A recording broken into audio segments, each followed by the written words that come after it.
morning. I'm not sure whether this is working. Our chief guest this morning, Ms. Nadia Ahmed, CAS Ministry of ICT Innovation and Youth Affairs, and also the founder of Kenya, Nimimi. Can you hear me at the back?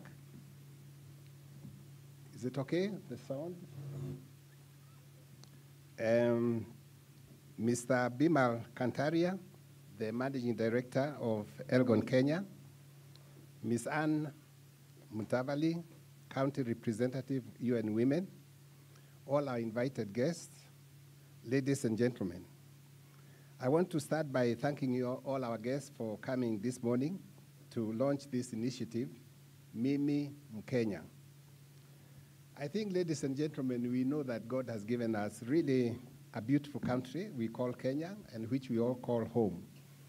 And he has also favored us with hardworking people, favored us with a wonderful climate, diverse cultures, and also an important economic hub in Eastern Africa.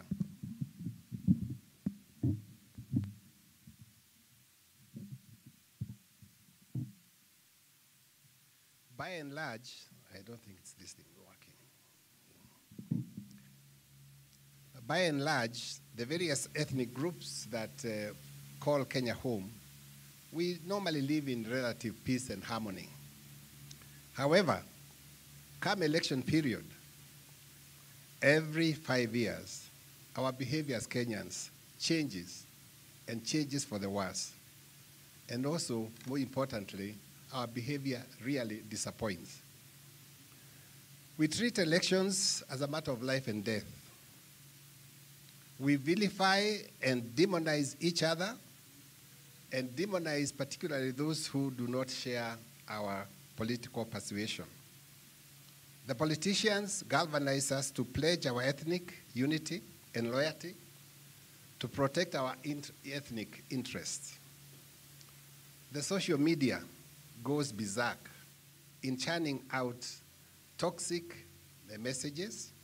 We see the worst in us, intolerance, and even sheer nastiness. At election campaigns, we are bribed with small things like T-shirts and caps branded with party and candidate images and logos. We are promised all sorts of things, but never bother to ask those who are asking our votes whether they fulfilled the last promises they made at the last election. And life goes on. It looks like every 5 years as Kenyans, we stop thinking for ourselves and surrender our thinking to the political class, who then put us in a political basket and auction our votes to the highest bidder.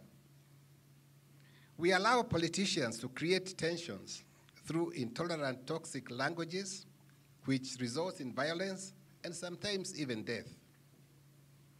As a result of this uncertainty, investors step back and delay their investments, waiting to see if we'll still have a country worth doing business with after the election. And this is really very, very sad. The economic growth plateaus or stagnates, jobs are lost, people live in fear.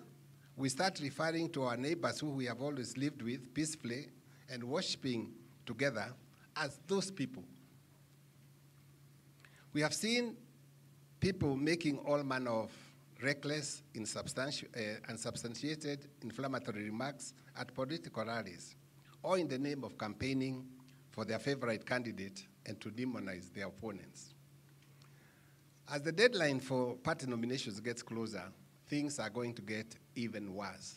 And we are witnessing already candidates and their followers, everybody shouting at the top of their voices to try to get the attention of the man in the hope that they'll get nominations.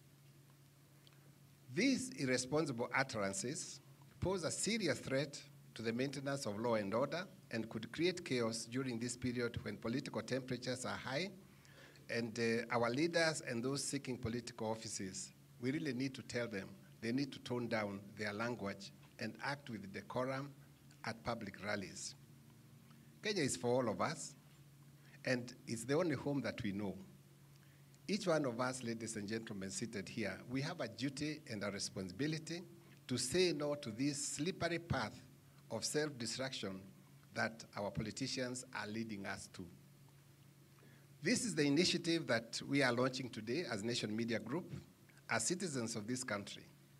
We are committing ourselves and asking our leaders to do the same by maintaining peace, living harmoniously with our neighbors before, during, and after election, and to ensuring we have a free, fair, and credible election. The question I want to ask each one of us here today is, what are you committing in your individual capacity on this journey of ensuring that we are going to have a country after August 9th? For Nation Media Group, we have started by launching this initiative. We will ensure we cover the election in a manner that does not fuel tensions, because also media can contribute significantly to creating even more tensions. We promise that we'll cover all the candidates fairly, equally, objectively, and fearlessly. We will be very intentional and give space in our various platforms to people and voices with messages of peace, to people who promote brotherhood, to people who are going to promote good neighborliness. In other words, the people who will be preaching peace. Those are the people we will be focusing on and will give space to.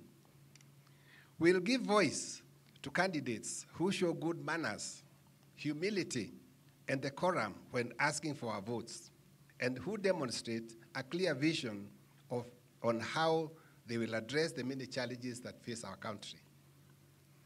We shall be articulating those issues which we think the government, whichever government will come into being after August 9th, what they need to address. And we'll be asking the candidates very specific questions on how, not just telling us, we're going to do this and so on. They're going to tell us how. So we'll be asking very deep questions in the various platforms when we get to question them so that they can tell us how they're going to do this, so that we want this election to be issue-driven election. There'll be no space in our platforms for demagogues. There'll be no space in our platforms for political inciters, and there will be no space in our platforms for hate mongers. So we want to put them on notice that if you are going to be a hate monger, if you're going to be a demagogue, if you're going to be preaching, hatred and everything else, we'll black you out, totally and completely. And we are putting the politicians on notice. We will be engaging the youth and provide them a platform to air and articulate their issues. This election, we want this election to be about our youth, because our youth is our future. And we want the election to focus on the youth, and therefore we'll be giving all our young men and women a platform to tell us what they want to see in this election. And more importantly, also to plead with them to ensure that we maintain peace during this election. It is not Mzee kama mimi or Kopia here who go throwing stones and doing all manner of things. It is the youth, incited by the people who are looking for those votes. So we will be appealing to the youth to please let us maintain peace. We will also fact check what leaders say and do. It looks like now this is a season to say anything and everything. So we'll be fast checking, and we'll be calling them out on those people who tell lies. We'll be calling those people who give misinformation. We'll be calling out people who are inaccurate or economic with the truth in what they say in the various platforms, and also who give deliberate omissions in terms of how they communicate. So in other words, we want people to tell the truth, and if you're not telling the truth, we'll call you out. Ladies and gentlemen, I think we need to reset the way we do our politics in Kenya and ensure that we break this shameful cycle of violence and messing with our economy every 5 years, just because we have an election. As one retiring governor said recently, Kenyans need to be enlightened about politics. They need to be told that an election is not a matter of life and death. They need to be told that no politician will ever bring food to your table, but you have to sweat it out and support your family independence. That is the truth. But we are behaving as if come April 9th, suddenly there'll be all these cuckoos on our tables, all this rice on our tables, because things will change on August 9th. They will not. And I think as media, we have a responsibility to tell the people the truth, that nothing will change. We will continue to live in the same house that we were living on August 7th. And we'll be in that house on August 10th after we cast our votes. We'll go to the same church that we are going before we hold the elections. Our neighbor will continue to be our neighbor. Yeah? So we want to ensure that, in fact, then people can understand that an election for what it is an event. It will come and go, as we have seen all these times. But the most important thing is to ensure that Kenya is bigger than all of us. Kenya is the one that we need to safeguard. We need to safeguard our country. We need to safeguard our children. We need to safeguard our investment. So, because an election will come and go. And those politicians, the leadership will come and go. So this is the truth that we want to, as a Nation Media Group, to tell our people that even when your neighbor will continue to be your neighbor, and also we're telling them, vote for whoever appeals to you. Vote whoever appeals to you, but ensure peace prevails. That is the message we'll be promoting in our various platforms during this election period. We aim to educate the voters, to hold vote seekers to account, and keep our country safe.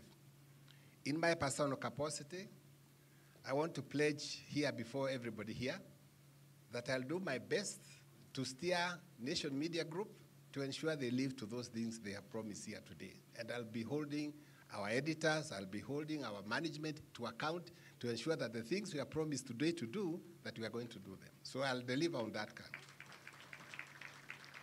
I'm also a member of a group of, we call ourselves a group of concerned Kenyans for peace, and my chairman here, General Pande, is here with me. We'll continue doing what we have been doing, which is talking to our political class, the people in leadership positions, the people in government, to tell them, tafadhali, tone down your messages. You don't have to insult your opponent to be heard.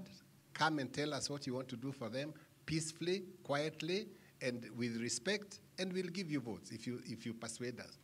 But please, we need to understand that the most important thing in this election is Kenya.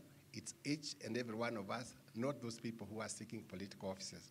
I want to thank you all for coming today, and I am very happy that you are joining us in this peace initiative, because our country needs peace. We need to have a peaceful election, and I know, God willing, we will have one. Thank you so much for listening to me.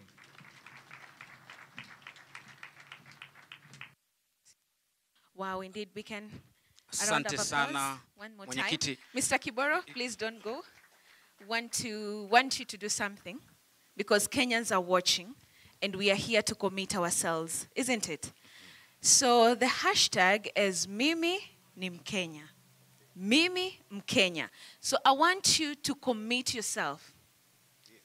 Just say one thing that you, as Mr. Wilfred Kiboro, will do in the rest of your life here in Kenya. I'll keep peace in Kenya to ensure we have a peaceful election. Tumpigie makofi jamani, asante sana.